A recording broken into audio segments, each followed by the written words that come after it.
Nós acabamos de escenário exterior de estúdio e vamos on location. O estúdio mais novo e box mais novo de CrossFit aqui na Aruba. Pois aqui não trata de algo novo sem experiência, não. Eu trato de CrossFit aqui, de pioneiro de CrossFit Riba nos Isla.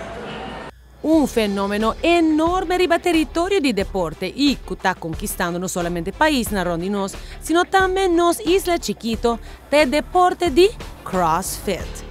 Día para día CrossFit está creciendo más y más en popularidad y el círculo de fanáticos dedicados al deporte también está creciendo.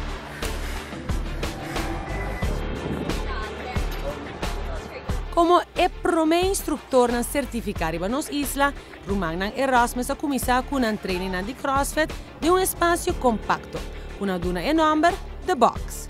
Con training y cupo limitado y con un grupo chiquito, el sport aquí capta atención de otros deportistas en hardcore y sin reparar, CrossFit ha su lugar na Aruba. Net na tempo pa aia novo e clapa encontrar. Opi con una resolución de aia, The Box expande y mueve para una localidad más grande y cómodo. Y aia su nombre oficial, Muscles and Lungs. Muscles and Lungs no está simplemente un gym, sino más bien una comunidad de fitness, localizada en L.G. Smith Boulevard y está accesible para toda gente, de toda edad, sexo y estilo de vida.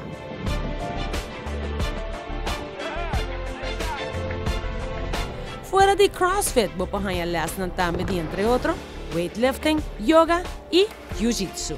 Y ahora fresh, riba el training menu, Muscles and Lungs introduce lesnar de Muscle Fit, Fight Fit, bootcamp tradicional para atletas menos experiencia. Para cada curso de Muscles and Lungs, vos tenés opción de membresía Bronze, Silver o Gold.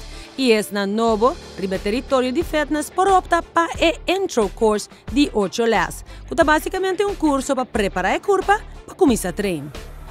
Muscles and Lungs CrossFit está situado na L.G. Smith Boulevard, 120, net tegenover de CMB su drive-thru. Para más información, pueden llamar a 586-9188 o 736-6875.